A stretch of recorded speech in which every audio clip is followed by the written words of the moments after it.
पितृपक्ष में पूर्वजों की तृप्ति के लिए श्राद्ध किया जाता है, परंतु अकाल मृत्यु या आत्महत्या करने वालों के लिए नियम भिन्न होते हैं। गरुड़ पुराण के अनुसार ऐसे विशेष मामलों में श्राद्ध की विधि और वर्जनाओं का पालन करना अत्यंत आवश्यक बताया गया है। गरुड़ पुराण में अकाल मृत्यु और आत्महत्या करने वालों के श्राद्ध विधान का विस्तृत और महत्वपूर्ण वर्णन किया गया है। पितृपक्ष में मृत परिजनों की आत्मिक शांति के लिए हर घर में श्राद्ध की पवित्र क्रिया की जाती है। आत्महत्या, विष सेवन या हिंसक पशुओं द्वारा हुई मृत्यु को शास्त्रों में अकाल मृत्यु और पाप कर्म माना गया है। गरुड़ पुराण के अनुसार व्यभिचारी स्त्रियों और पथभ्रष्ट सन्यासियों का दाह संस्कार और नव श्राद्ध वर्जित बताया गया है।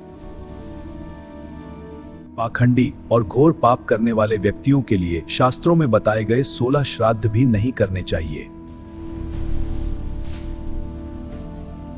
यदि कोई अग्निहोत्री ब्राह्मण पाप कर्म करता है तो उसकी सामग्री को अग्नि में जलाकर भस्म कर देना चाहिए।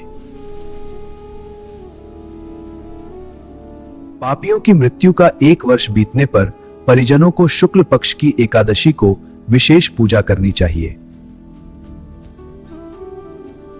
इस दिन यम और विष्णु की पूजा करके कुशा पर घी और शहद मिश्रित 10 पिंड अर्पित करने चाहिए। यमाय धर्मराजाय चित्रगुप्ताय वै नमः। पिंडदान करते समय मौन रहकर दक्षिण दिशा की ओर मुख करके भगवान विष्णु और यम का ध्यान करना चाहिए। पिंडों को मिलाकर तीर्थ के जल में विसर्जित करते समय मृतक के नाम और गोत्र का उच्चारण अवश्य करें। ओम भगवती आम पिंडम तुभ्यश्च अर्पयामि। पूजा के पश्चात सामर्थ्य अनुसार 5 या 9 विद्वान और तपस्वी ब्राह्मणों को आदर पूर्वक भोजन के लिए निमंत्रण दें। दूसरे दिन मध्याह्न काल में पुनः यम और विष्णु की अर्चना कर ब्राह्मणों को उत्तरमुखी होकर बैठाएं। श्राद्ध संपन्न करते समय प्रेत, यम और विष्णु का स्मरण करते हुए अन्य देवताओं का भी आवाहन करना चाहिए।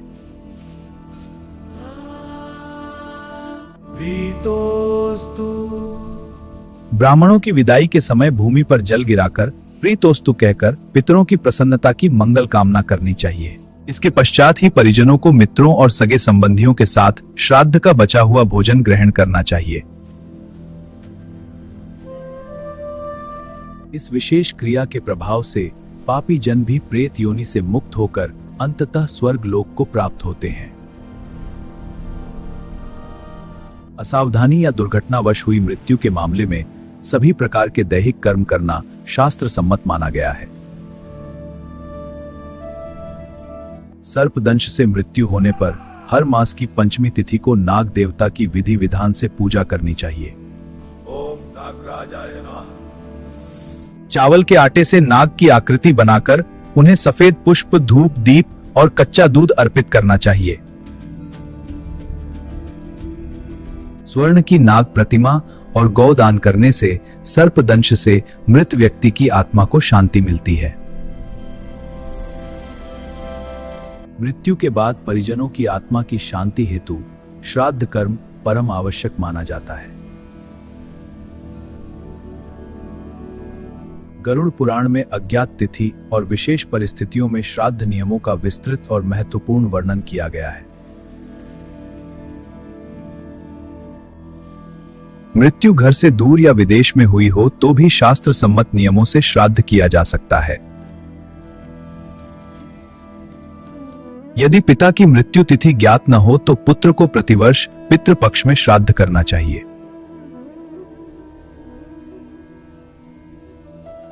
श्राद्ध कर्म में हमेशा समूल कुशा का प्रयोग करना श्रेष्ठ और पितरों के लिए अत्यंत फलदायी माना गया है। यदि श्राद्ध के समय घर में अशौच हो जाए तो शुद्धि होने के बाद ही कर्म संपन्न करें। शुद्धि होने के बाद ही कर्म संपन्न करें। विघ्न आने पर एकोदिष्ट श्राद्ध उसी तिथि को अगले महीने में किया जाना शास्त्र सम्मत है। अगले महीने उसी तिथि पर एकोदिष्ट श्राद्ध शास्त्र नियम का पालन करते चेहरा शूद्रों और संस्कारहीन व्यक्तियों का श्राद्ध बिना किसी मंत्रोच्चार के मौन रहकर करना ही धर्म सम्मत है। एक ही समय में दो परिजनों की मृत्यु होने पर भोजन एक साथ परंतु श्राद्ध पृथक करना चाहिए। यदि मृत्यु का केवल महीना ज्ञात हो तो उस महीने की अमावस्या को श्राद्ध तिथि मान लेनी चाहिए। महीना अज्ञात होने पर माघ मास की उसी तिथि को श्राद्ध करना उचित और कल्याणकारी बताया गया है।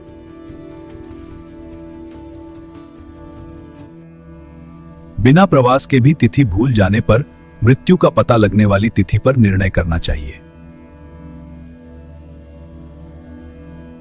मृत्यु का समाचार है, तारीख और महीना अज्ञात है, तो क्या करें? प्रस्थान या मृत्यु समाचार सुनने वाले दिन को तिथि माने। ठीक है। नित्य श्राद्ध में पितरों के उद्देश्य से ब्राह्मणों को भक्ति पूर्वक गंध और भोजन अर्पित करें। नित्य श्राद्ध में आवाहन, स्वधा और पिंडदान जैसे कृत्य अनिवार्य नहीं होते, केवल भोजन प्रधान है। विश्व देवों के लिए ब्राह्मण भोजन। देव श्राद्ध में विश्व देवों के उद्देश्य से ब्राह्मणों को नित्य श्राद्ध की भांति भोजन कराया जाता है। नित्य श्राद्ध जैसा दृश्य मात्र श्राद्ध में ब्राह्मण न मिलने पर 8 सौभाग्यवती साध्वी स्त्रियों को भोजन कराना उत्तम विकल्प बताया गया है। नित्य देव, वृद्धि, काम्य और नैमित्तिक इन 5 श्राद्धों को करने वाला समस्त फल प्राप्त करता है।